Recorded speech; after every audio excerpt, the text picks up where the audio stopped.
মুহূর্তে সাধারণ ছাত্র জনতা পারম গেট অতিক্রম করে শাহবাগের উদ্দেশ্যে যাচ্ছে। এই মুহূর্তে যেটা খবর আসছে যে সেনাপ্রধান বিকেল 3টায় সমাপরিবর্তন করে বিকেল 3টায় প্রেস ব্রিফিং করবে।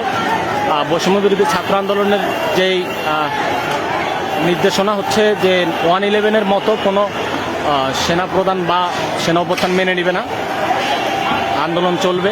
সবাইকে শাহবাগের উদ্দেশ্যে রওনা দেওয়ার জন্য বলা হয়েছে। সাধারণ ছাত্র জনতার বাদ কেউ ধরে রাখতে পারে না। আজকে যত বাধা এসেছে সব বাধা অতিক্রম করে চলে এসেছে, এবং কি সেনাবাহিনী কোনো ধরনের প্রশাসন আজকে পুরো রাজপথ এখন সাধারণ ছাত্র জনতার দখলে। এই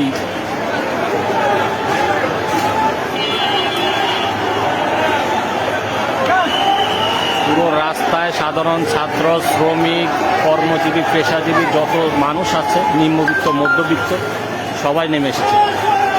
এই সরকারের এই পতন করার সময়, এই সময় ঘনিয়ে যেতে সবাই চলে